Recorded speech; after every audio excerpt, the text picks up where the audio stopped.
Tonight, our nation experienced an important national tradition, the annual President's State of the Union Address. The President talked a lot about income inequality, raising the minimum wage, and extending emergency unemployment benefits, all worthy challenges for our country. But unfortunately, this President's policies do little to address those very issues. Instead, the President's policies put a Band-Aid over a gaping wound and divide our nation in the process. The President failed to acknowledge that under his administration, real dollar wages have declined. And tonight, we heard the same tired solutions that simply are not working. More government, more spending, more taxes, and more debt. Those are not the answers to America's future.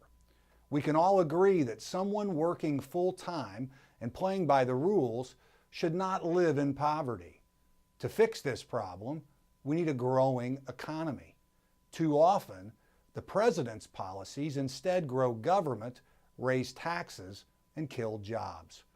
If the President truly wants to make 2014 a year of action, then we must address the very real issues facing our country: wage stagnation, government overreach, and a lack of educational opportunities that will produce a skilled labor force ready to work in the 21st century.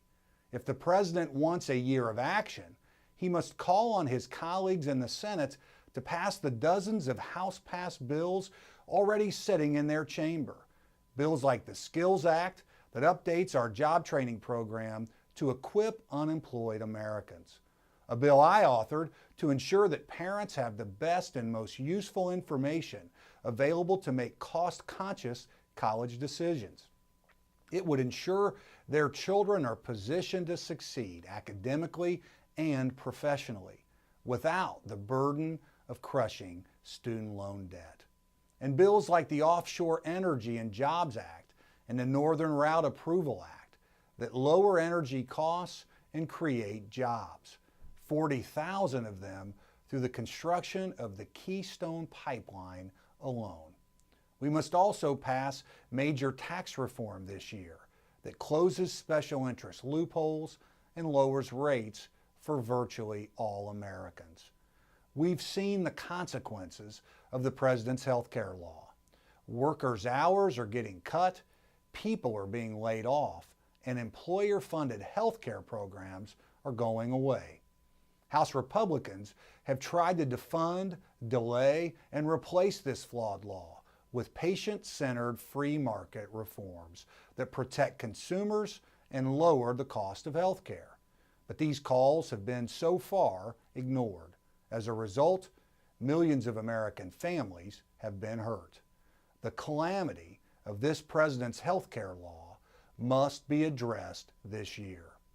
I agree that 2014 should be a year of action, but the kind of action we take matters.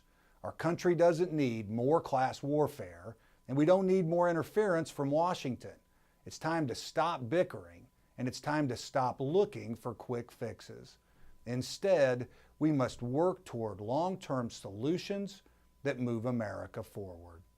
No government program can replace what a good job means for the future of a family or this great nation. Thank you. Good night.